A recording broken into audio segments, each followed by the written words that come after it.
Televisa presenta.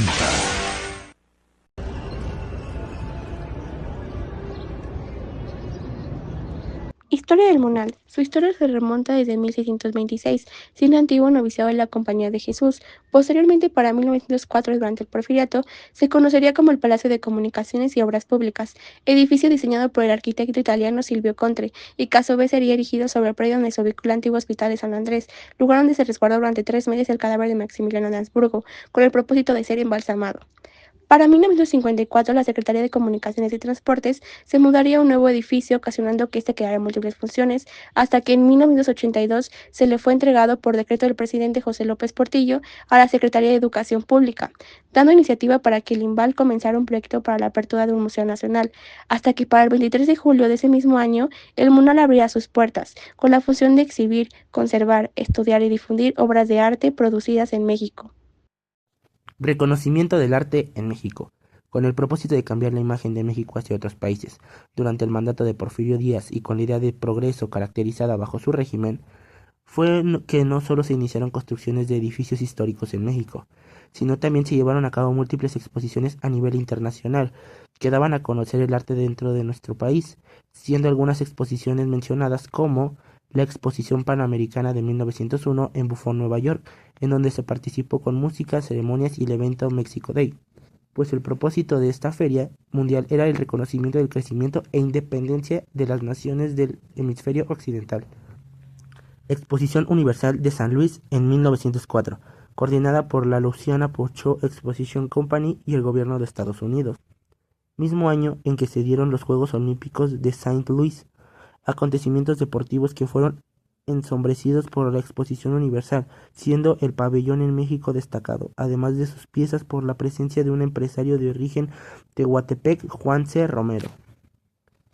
Exposición Internacional del Centenario de la Independencia de Brasil, realizada en Río de Janeiro, Brasil, entre 1922 y 1923, donde México hace presencia, encabezada por discurso de José Vasconcelos, en el ofrecimiento a Brasil de una estatua Cuauhtémoc. Y como último ejemplo, la Exposición Iberoamericana en 1929 en la ciudad española de Sevilla, realizada como muestra de hermanamiento entre España y Hispanoamérica, Estados Unidos, Portugal y Brasil, en donde México hizo presencia con su pabellón ubicado en el Paso de las Delicias. El Museo Nacional de Arte presenta un recorrido histórico de la fusión de las culturas prehispánica y española en México, mostrado a través de pinturas, esculturas, grabados, mobiliario y otras formas artísticas, incluso pudiendo señalar al propio inmueble como una expresión artística que cuenta con su propia historia. Se encuentra dividido en 33 salas, con un transcurso cronológico del siglo XVI al siglo XX. Estas salas distribuidas en 3 grupos: Asimilación de Occidente, de sala 1 a 14, 1550 a 1821, Construcción de una Nación, de salas 15 a 26, 1810 a 1910, y Estrategias Plásticas para un México Moderno, de las salas 27 a 33, de 1910 a 1955. Contando con obras de múltiples artistas, algunos destacados son José Juárez y Juan Rodríguez Juárez, distinguidos por sus hagiografías, Rufino Tamayo, José María Velasco, David Alfaro Siqueiros y María Izquierdo, por mencionar algunos. Los Santos Niños Justo y Pastor de José Juárez. Vida de José Juárez. José Juárez fue un reconocido pintor del barroco español, considerado como el mejor pintor novohispano de su época. Formó parte de una larga y reconocida cadena de pintores, hijo del pintor Luis Juárez y abuelo de los hermanos Nicolás y Juan Rodríguez Juárez, siendo estos mismos hijos del pintor Antonio Rodríguez. Su estilo de dibujo fue caracterizado por tomar una gran influencia en Sebastián López de Arteaga, de quien también se encontró su obra La Inclemencia de Santo Tomás en el Munal. De igual manera, llega a seguir un estilo tenebrista y conocedor de la perspectiva y composición.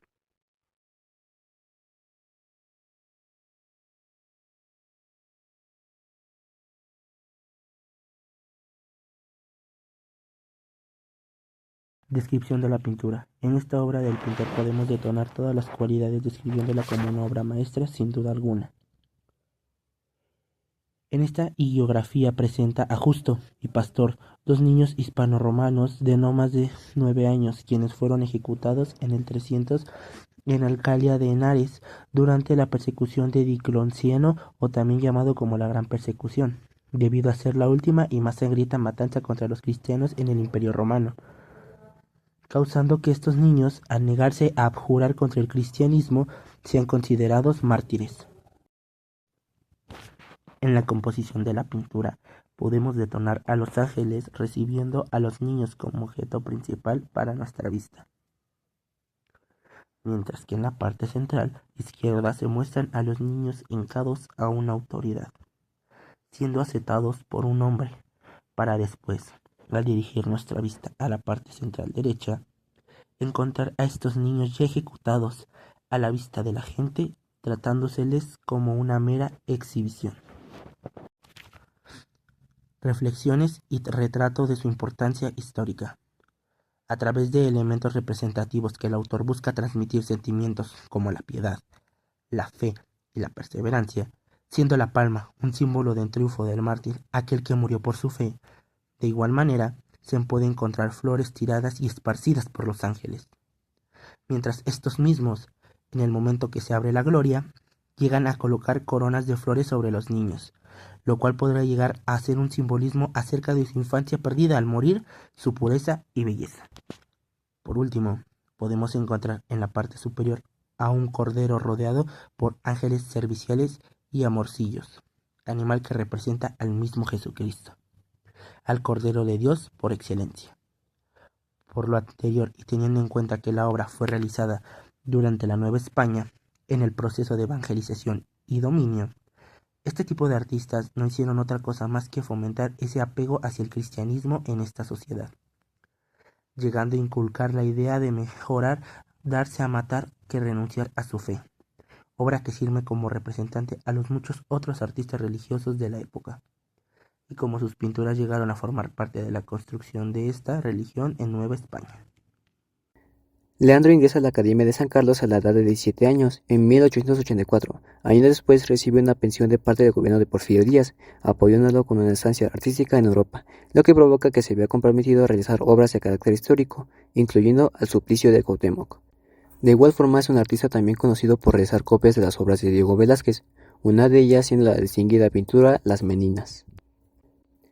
Se representa la tortura que Cuauhtémoc sufrió con el objetivo de que revelara el paradero de sus supuestos tesoros, poco antes de la rendición de Tenochtitlan. Se hacen presentes en la obra los españoles, entre ellos Cortés y también otro mexica, quien podría haber sido el primo del último Tlatoani, a quien se les concentra la luz del cuadro, tomándolo como punto de nuestro enfoque. Cuauhtémoc denota su querer de dar el mensaje de que el último Tlatoani no es débil, mientras observa, a manera de regaño, a su primo, quien al mostrar el dolor, dándole gusto a los españoles. Se hacen notar elementos del manierismo por su falta de correcta anatomía y además características propias del oscurantismo. Además, es probable que Izaguirre tomara como inspiración a los suplicios de los mártires cristianos que se pueden apreciar en los cuadros de la época barroca, como ejemplo, gran parte de las obras de José Juárez. Es un retrato que se opone al relato conservador, en donde se señala que México nace junto con la conquista. En la oposición se crea una narración de nuestra nación, en donde se nos hacen presente héroes que lucharon a favor de la patria, entre ellos Cuauhtémoc. Una de las pinturas más importantes para nuestra nación, al representar uno de los temas históricos del cual en ese entonces no se tenía mucha y casi nula información, termina teniendo un fin casi pedagógico, en donde alimenta nuestro sentimiento de desafío, en donde nosotros compartimos y nos vemos reflejados en este héroe mexicano, quien se revela contra los extranjeros, aquellos conquistadores que recuerdan la brutalidad que sufren los pueblos indígenas, incluso después de esta dicha conquista, víctimas que luchan por su reconocimiento y el alto a su opresión.